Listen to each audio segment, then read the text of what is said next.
The Supreme Court did this because during the last Congress, the 19th Congress, there were so many, so many suspension of sessions. And so therefore, it took about more than a month to be able to refer. So it defeats the purpose, and I agree with the Supreme Court. We should never, suspend and suspend and suspend. No more adjournment of session, so that it will just be considered one session day, and it takes a month.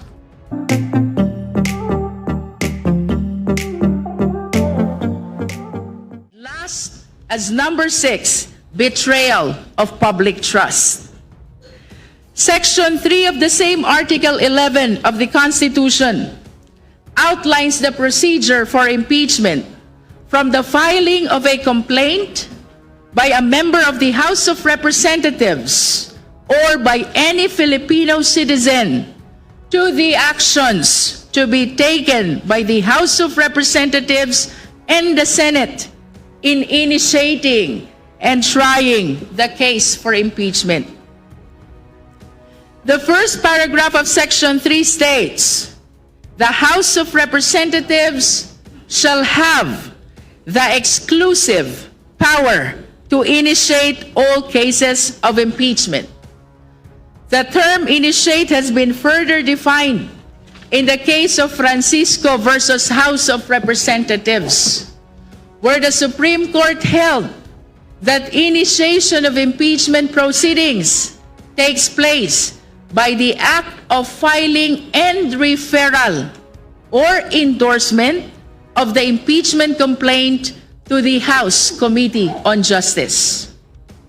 The second paragraph of Section 3 states, "The manner of filing of a complaint and the process to be followed by the House and the committee in taking up such a complaint." For the information of everybody present today and the public who are watching us online, allow me to read the said paragraph in its entirety. Section 3, paragraph 2. A verified complaint for impeachment may be filed by any member of the House of Representatives or by any citizen upon a resolution of endorsement by any member thereof, which shall be included in the order of business within 10 session days and referred to the proper committee within 3 session days thereafter. The committee, after hearing and by a majority vote of all its members, shall submit its report to the House within 60 session days from such referral, together with the corresponding resolution. The resolution shall be calendared for consideration by the House within 10 session days from receipt thereof. The final paragraph of Section 3 states that the Congress shall promulgate its rules on impeachment to effectively carry out the purposes of this section. Thus, the rules of procedure on impeachment proceedings in the 19th Congress, which will govern our impeachment proceedings, was adopted for the 20th Congress on July 28, 2025, and was published on July 29, 2025 in the Philippine Star and the Manila Standard. Dahil ito ang unang pagpupulong ng komite tungkol sa impeachment complaints laban kay Pangulong Ferdinand Bongbong R. Marcos Jr., pagtuunan po natin ng atensyon ang mga probisyon ng saligang batas na ito. Under our Constitution, an impeachment complaint may be filed by any citizen against any of the impeachable officers, provided that the complaint must be accompanied by a resolution of endorsement by any member of the House of Representatives. Ang De Jesus impeachment complaint na natanggap ng komite ay may kalakip na resolution of endorsement ni Representative Nisay at tatawagin natin siya maya-maya upang kanyang pagtibayin ang kanyang pag-endorso sa De Jesus impeachment complaint. Ang Masa et al. Impeachment complaint na natanggap ng komite ay may endorsement naman ni na Representative Tino, Representative Elago, and Representative Go na atin ding tatawagin maya-maya upang pagtibayin ang kanilang pag-endorso sa Masa impeachment complaint. Pagkatapos nating marinig ang pagpapatibay ng mga pag-endorso ni Representative Nisay sa De Jesus impeachment complaint at sa pagpapatibay ng endorso ni na Representative Tino, Representative Elago, and Representative Ko para naman sa Masa et al. Impeachment complaint, we shall then proceed to the determination of sufficiency in form and sufficiency in substance as provided in our rules. Section 3 of the Rules of Procedure in Impeachment Proceedings states that the impeachment complaint is verified by an affidavit that the complainant has read the complaint and that the allegations therein are true and correct of his personal knowledge and based on authentic records. It further provides that an impeachment complaint required to be verified, which contains a verification based on information and belief, or upon knowledge, information and belief, or lacks a proper verification, shall be treated as an unsigned impeachment complaint. Section 4 of the rule states that upon due referral, the committee shall determine whether the complaint is sufficient in form. If the complaint is found to be insufficient, it shall be returned to the Secretary General, who shall then return it to the complainant with a written explanation of the insufficiency. Conversely, if the complaint is found sufficient in form, the committee shall immediately proceed to determine its sufficiency in substance. Under Section 5 of the rules, the requirement of substance is met if there is a recital of facts constituting the offense charged and determinative of the jurisdiction of the committee. If the committee finds that the complaint is not sufficient in substance, it shall dismiss the complaint and shall submit its report to the plenary. If the complaint is found to be both sufficient in form and substance, we will then proceed with notices and filing of pleadings, and thereafter can we only proceed with the hearing proper to determine whether there are sufficient grounds for impeachment and ultimately whether or not there is probable cause to impeach the respondent in the complaint.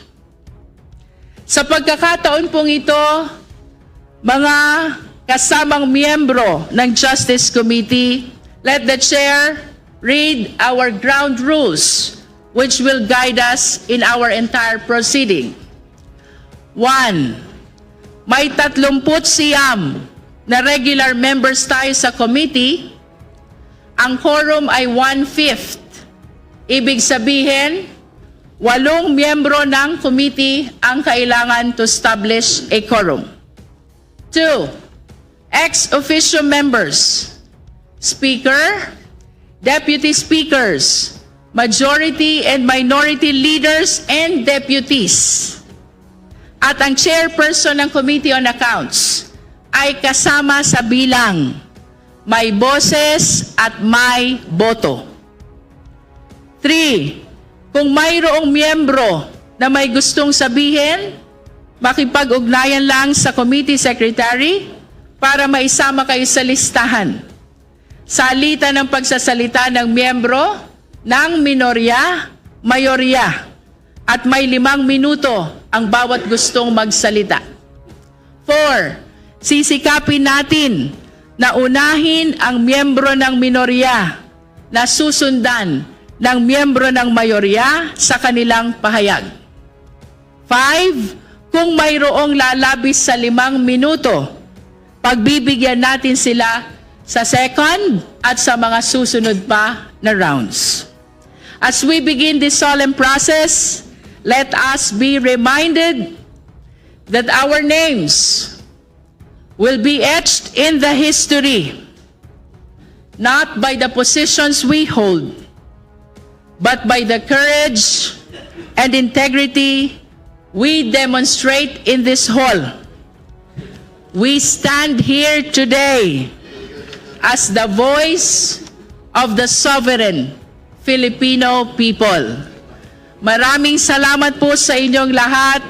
Let us proceed with order, dignity, and fairness. May God bless us all. The second mode of filing an impeachment, that is via 1/3 of the members of the House, whereas the present impeachment proceedings was done via the first mode, that is a complaint filed by private individual endorsed by a House member. Nevertheless, while the chair wished to defer some questions to the decision of the House of Representatives as an institution, I would like to recognize Vice Chair Kit Flores also to share his insight on the question raised by the Honorable Vice Chair Garbin. Madam Chair, thank you. Even with the new definition of the Supreme Court on what a session day is, the current complaints that we are tackling, Madam Chair, fall within the periods given by the Supreme Court. So I guess there is nothing yet to discuss as of now. Thank you, Madam Chair. Thank you. Just to raise again that the constitutional procedure decided by the Supreme Court deals with the period within which the committee and the House referral and the very definition of the session day. So I get it from Vice Chair Keith Flores that the same was properly observed, and that what I'm asking before this committee, Madam Chair, is that should we follow the new definition enunciated by the Supreme Court, that when we speak of session day, we will refer it and interpret it as calendar days? Madam Chair. The Honorable Congressman Rufus Rodriguez is recognized. Thank you, Madam Chair. I could foresee the reason why the Supreme Court did this. Because during the last Congress, the 19th Congress, there were so many, so many suspension of sessions. And so therefore, it took about more than a month to be able to refer. So it defeats the purpose, and I agree with the Supreme Court. We should never, suspend and suspend and suspend. No more adjournment of session, so that it will just be considered one session day. And it takes a month. It takes about more than 3 times 4, 12 session days. So therefore, we agree that it should be calendar days to make sure that the impeachment complaints are properly and on timely be referred to the Committee on Justice. So that is clear. We experienced that, and the Supreme Court saw that there is a way to be able to defeat the purpose of our constitutional provisions. So they have changed the constitutional provision. It is clear that they have, they have violated the Constitution, the Supreme Court, because it says calendar days. And calendar days is always the days of the calendar. It cannot be, well, the session days is clear as the sessions, Monday to Wednesday, and so forth. And so that is the reason why we have that. So now it is clear that we should have calendar days to be able to tackle all the impeachments. Others are coming. So therefore, we should be able to have calendar days. Thank you very much, Mr. Chairman. We appreciate the opinion of the Honorable Rufus Rodriguez. Nevertheless, we are requesting all the members to confine our discussions only to those questions which will be very necessary to be able to proceed in our current impeachment proceeding, no? So initially, we were asked by the Honorable Lord and Suwan, makakaapekto ba itong resolution na ito sa ating kasalukuyang impeachment proceedings sa Pangulo? Ang sagot po, hindi, sapagkat ang ating resolution po ay patungkol sa pangalawang mode ng pagsasampa ng impeachment complaint. That is by at least 1/3 of all the members of the House. Habang ito pong ating impeachment complaint laban sa Pangulo na kasalukuyan nating dinidinig ay isinampa sa pamamagitan po ng mga private individuals na inendorso naman ng ating mga House members. With that, Madam Chair, the Honorable Tino is recognized. thank you.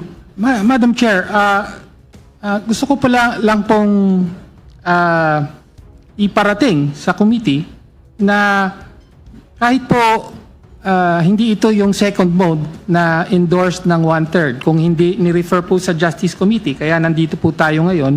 Pero hindi po ba, may epekto pa rin sa timetable.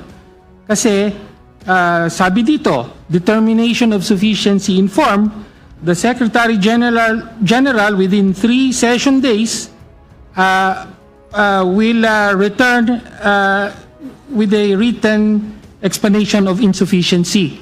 So may mga sinasabi po, kailangan po na halimbawa, makapaglabas ng committee report ang Committee on Justice within 60 session days. So dahil po ang Supreme Court decision ay nagbigay ng bagong kahulugan sa session day bilang calendar day, may epekto po sa timetable. Hindi po ba? The Chair agrees with the Honorable Tino, and with that, we will be deferring all these questions to the proper committee through the leadership of the House of Representatives.